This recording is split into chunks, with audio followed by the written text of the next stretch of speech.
Diba? Oh, Filipiniana. Filipiniana chururot. Diba? Putok na putok. Taba? Okay.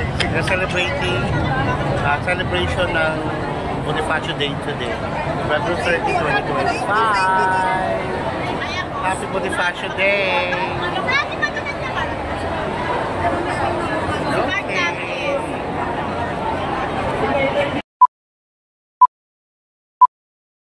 O, sabay-sabay. Happy Bonifacio Day! Camerot! Ano Camerot ba? Happy Bonifacio Day! Yay! Galing! Okay. 5, 6, 78. Happy Bonifacio Day! Yay! Buhay na buhay! O, sige. Dito kami lahat sa monumento celebrating the Basta Bonifacio Day today. Diba? Okay, enjoy lang with the Assessor's Office at Department North and South. O, diba? Formal na formal. O, diba? O, ang saya. Makakasawa ni ano? Ni ano? Nene. Ayoko na magsalita kung sino. Baka mabash ako. Okay, bye!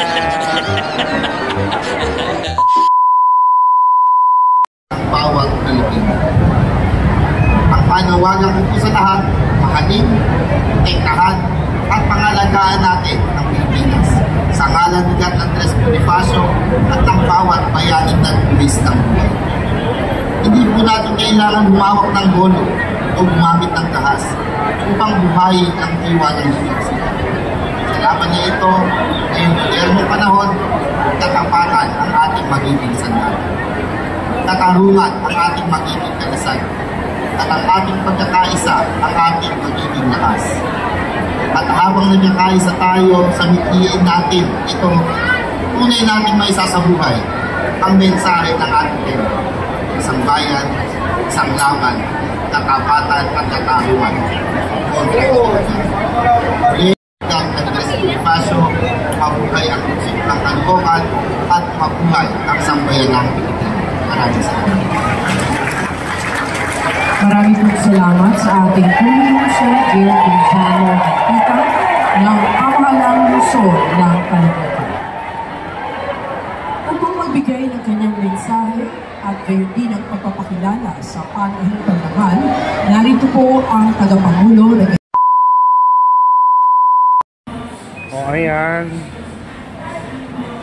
Pagkatapos kay Bonifacio sa monumento, napunta ko ng SM Bagumbong, change outfit. Mukha kasi ako mag-o-opening na pagkakating ng ribbon dito sa SM.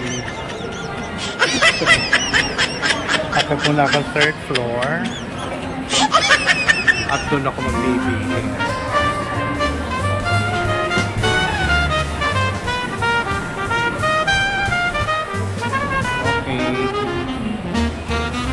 May cutting of ribbon ako today dito sa SM. Ayan na. Diyan ako magkakat ng ribbon.